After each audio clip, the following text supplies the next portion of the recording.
tous, je suis ravie de vous retrouver aujourd'hui pour les énergies de votre vie émotionnelle et sentimentale pour les mois de novembre et décembre. Donc on est sur 2 mois ici pour cette guidance-là, pour cette vidéo, ainsi que pour tous les signes d'ailleurs.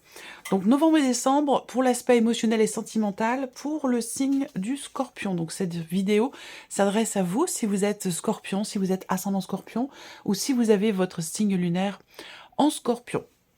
Alors, on va ici regarder vos énergies à vous, l'énergie qui vous entoure, ce que vous pensez, ce qui se passe dans votre tête, ce que vous ressentez, ce que vous faites concrètement pour votre vie émotionnelle et sentimentale. Et puis on va regarder également en face de vous la personne qui est importante à vos yeux, qui compte pour vous.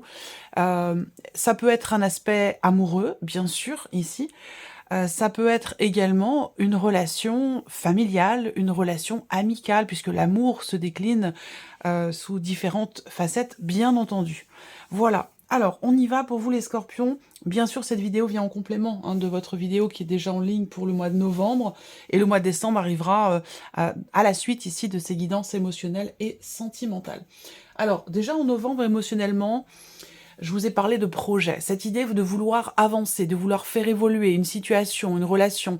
Il y a vraiment l'idée, effectivement, de construire, de consolider, de bâtir. On voit que vous êtes vraiment dans... il y a cette... Ça peut être une envie, un désir, un besoin ou quelque chose de réel et de concret, mais on est vraiment ici dans la projection. On fait des projets et on essaie de faire en sorte de consolider justement les projets que l'on a ou de faire avancer, évoluer une situation ou une relation. Alors, on y va pour vous les scorpions, on va regarder l'énergie qui vous entoure concernant votre vie émotionnelle et sentimentale. Alors, on a ici le fait de une énergie qui vous amène à aller chercher une forme d'équilibre, une énergie qui vous amène à assainir quelque chose, que ce soit en vous, par rapport à vous-même, ou que ce soit dans le cadre d'une relation. C'est une énergie qui peut vous amener finalement à l'équilibre, une énergie qui peut vous amener à peut-être modifier votre manière de faire, votre manière d'agir, et on va le voir ici avec cette partie-là, pour un mieux-être, pour un rééquilibrage, pour une réharmonisation de votre équilibre émotionnel ou d'une relation qui est importante pour vous. On regarde votre état d'esprit, les scorpions, concernant votre vie émotionnelle et sentimentale. On a l'énergie du diable. Alors, on voit que vous pensez être un petit peu coincé. Alors, je dis vous pensez parce qu'on n'est pas forcément dans les ressentis. On va voir ce qui se passe après au niveau des ressentis, dans la manière de percevoir les choses émotionnellement. Là, on voit que... Alors, pour certains d'entre vous, on a ici le fait que vous soyez focalisé sur un relationnel avec une personne qui est du signe du Capricorne. Mais alors après, comme je le dis toujours, quand je donne des signes astro, ça reste quand même des indications. Voilà, puisque vous êtes quand même nombreux et nombreuses. Mais il est possible qu'effectivement, vous soyez focalisé sur le fait d'équilibrer, de réharmoniser une relation avec quelqu'un qui est Capricorne. Le fait que vous ayez cette carte dans votre état d'esprit va indiquer aussi le besoin de vous libérer de quelque chose, le besoin de vous délivrer de quelque chose qui vous pèse. Je pense qu'il y a un besoin, une envie ou une réflexion qui a lieu pour pouvoir peut-être guérir, assainir, comme je le disais tout à l'heure, ou équilibrer un relationnel.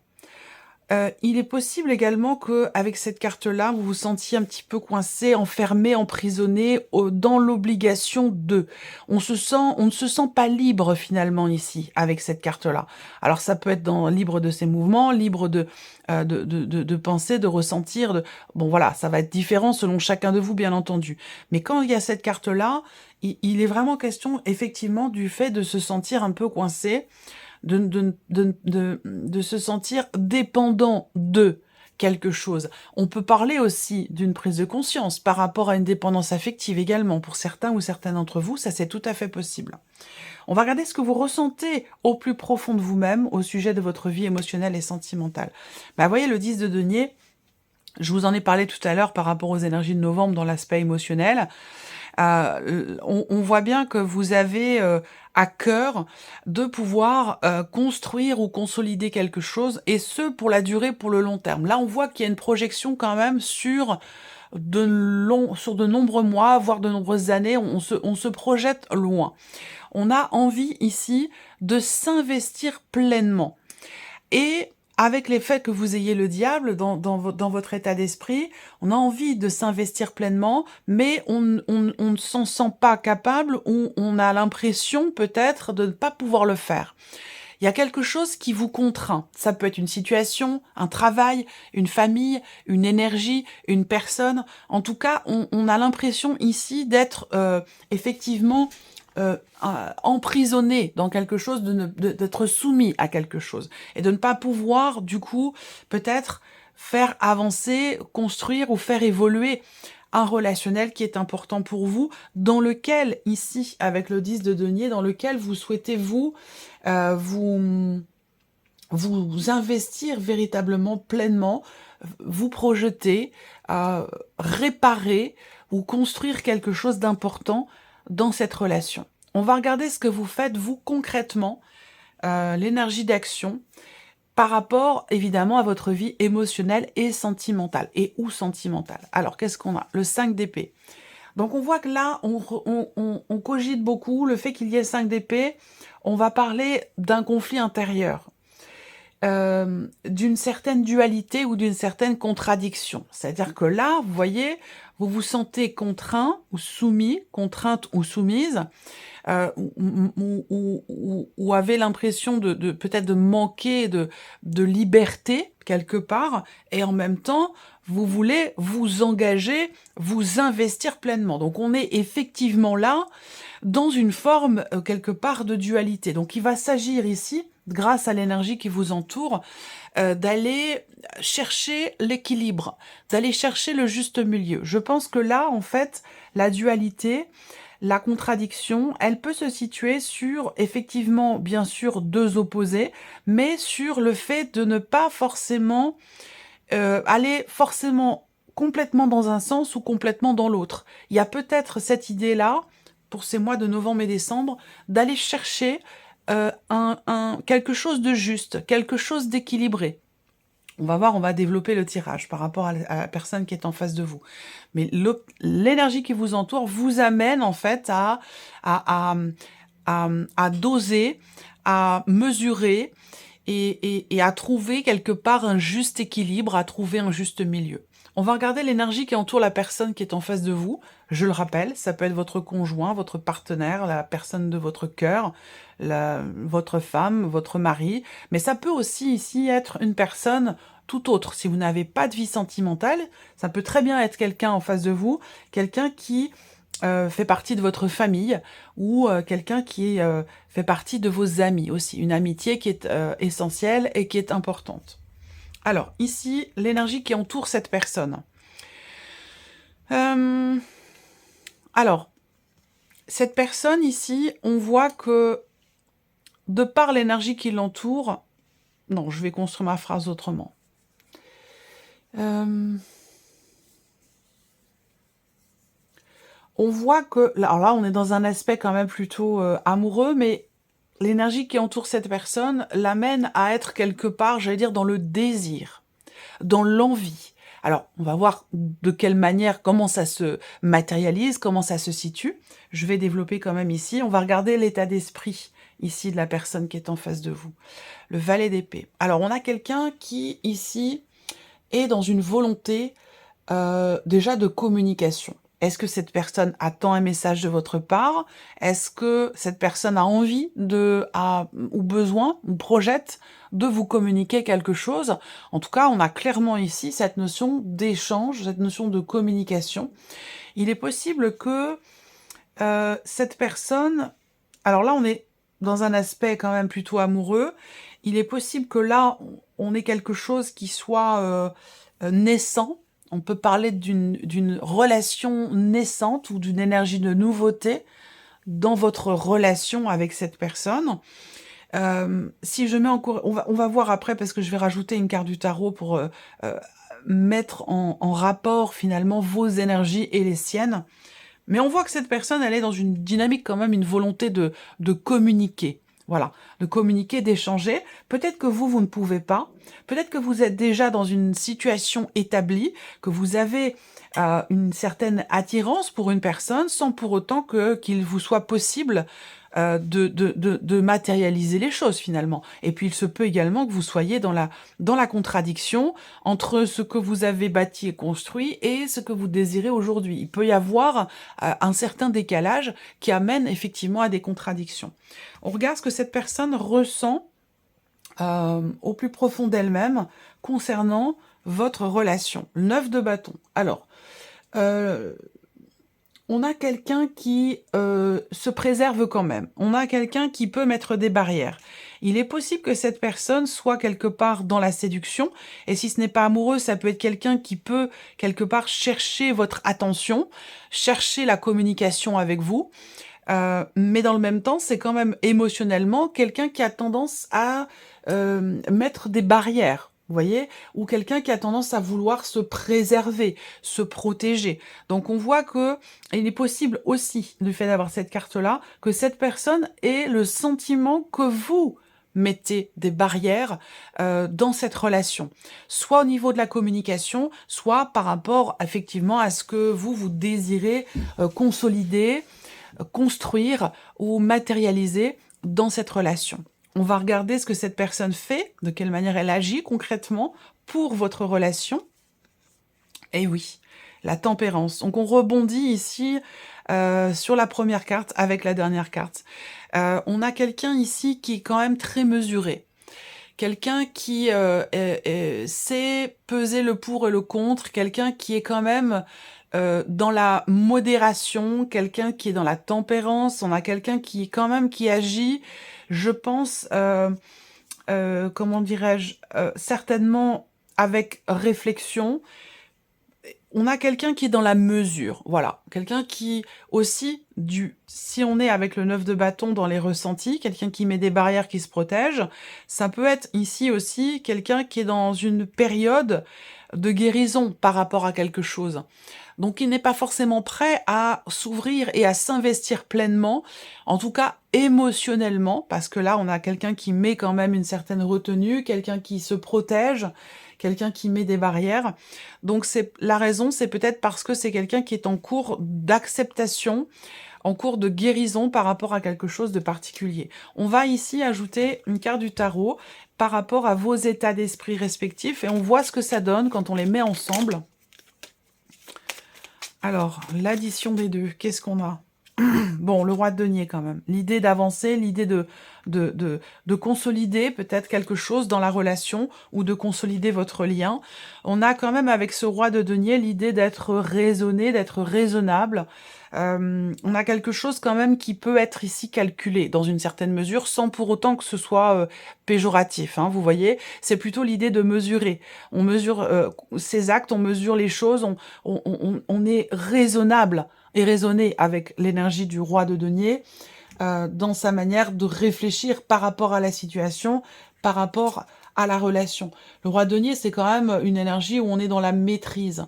Et avec les deniers, on a quelqu'un qui fait preuve de raisonnabilité, qui fait preuve de responsabilité. L'idée ici, ça va être d'assumer quelque part. Voilà. Donc, l'addition de vos deux états d'esprit amène ici effectivement à finalement être mesuré, raisonnable et réfléchi. On regarde au niveau des émotions ce que ça donne, les interactions, la synergie entre vos émotions et les siennes. Alors, qu'est-ce qu'on a ici émotionnellement? Les scorpions émotionnels, les émotions profondes. Quand elles sont partagées, qu'est-ce que ça donne? Scorpion.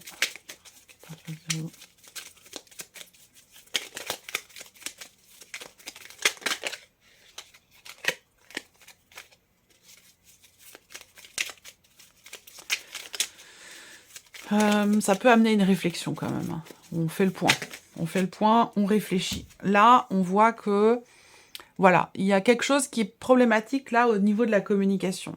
On a une non-expression ici de ce qui est réfléchi, analysé, structuré dans la tête. On voit bien que là, c'est surtout vous, hein, de votre côté, avec le 5 d'épée, on voit bien que vous avez du mal à structurer votre esprit, votre pensée, concernant cette relation, concernant la situation ou dans l'idée de la faire évoluer. Là, on voit que sur un plan émotionnel, on a 2 cartes d'épée. Ça veut dire que là, le mental prend le dessus sur les émotions. Et ça peut correspondre aussi, là, à ce que je disais tout à l'heure, où on mesure, on réfléchit, on analyse, on fait preuve de maîtrise, de raisonnabilité, de responsabilité. Donc au niveau émotionnel, là, dans ce qui est ressenti, on met tout de suite quelque part aussi peut-être une barrière avec le mental, dans le sens où là, on a le fait d'être touché par soit une problématique de communication dans cette relation, soit par le fait qu'il y ait une communication qui soit rompue. On voit que là, comme je vous l'ai dit tout à l'heure, la personne en face de vous, elle a à l'esprit quand même cette énergie de communication. Donc soit c'est quelqu'un qui attend que vous lui parliez, soit c'est quelqu'un qui projette de vous écrire, de vous envoyer un message ou de vous exprimer quelque chose par rapport à ce que cette personne ressent aussi dans la relation.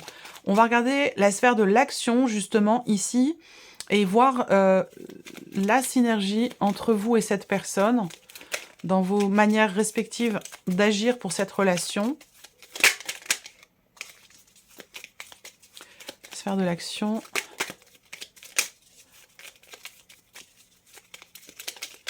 Alors...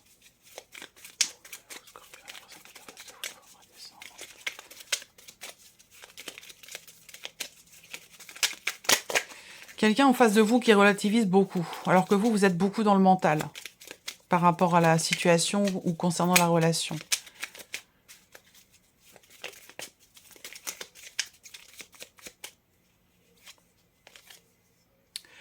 Bon, alors, dans l'action, on est avec le 6 de coupe. Donc, l'idée quand même ici, c'est que, de par ce que vous faites l'un et l'autre, concrètement, eh bien, ça va certainement vous amener à vous réconcilier.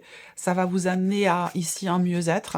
En tout cas, cette personne est dans une dynamique, hein, clairement, d'action pour un mieux-être, pour un rééquilibrage, pour une guérison, pour un pardon, pour une acceptation. Et je pense que c'est quelqu'un qui est prêt à la communication, même si sur le plan émotionnel, cette personne en face de vous, elle peut être un petit peu sur la retenue. Dans l'idée ici, c'est que vous allez vers, de toute façon, avec le 6 de coupe, une belle énergie parce que il est question de pardonner, il est question de faire la paix, il est question de retrouver une relation équilibrée, sincère, simple, euh, et retrouver quelque part une certaine complicité dans ce qui est partagé avec cette carte-là. Voilà. Mais je pense que ça viendra plus, quelque part, de la personne qui est en face de vous, puisque vous, vous êtes quand même beaucoup dans le mental, vous vous sentez coincé, et il peut y avoir ici, comme je le disais tout à l'heure, une forme de contradiction, de dualité en vous. C'est la personne qui est en face de vous qui va venir vers vous pour certainement rééquilibrer les choses. On va terminer avec un petit message ici, avec le petit oracle Vivre les accords Toltec au quotidien. J'aime beaucoup cet oracle. Alors je vais laisser venir 3 cartes, comme je le fais très souvent, parce que c'est vraiment un tirage qui est très simple et qui en même temps est très efficace, même si vous êtes nombreux et nombreuses. Je vais laisser venir 3 cartes et vous allez choisir une de ces 3 cartes, ou un chiffre entre 1 et 3. Alors, première carte, chiffre 1 pour les scorpions. Hop, la voici. Deuxième carte, chiffre 2 pour les scorpions.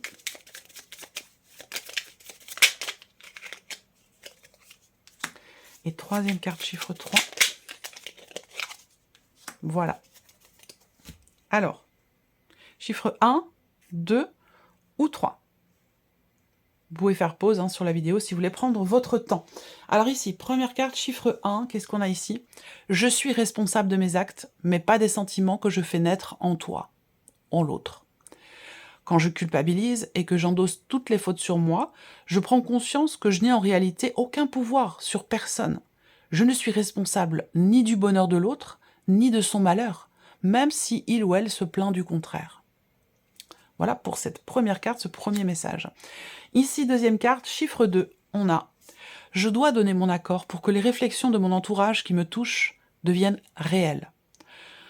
Toute ma vie, j'ai le choix entre 2 situations. Être d'accord avec ce que ma famille dit de moi et leur rester fidèle comme un enfant, ou les remettre en question et me libérer de leur jugement pour vivre ma propre vie.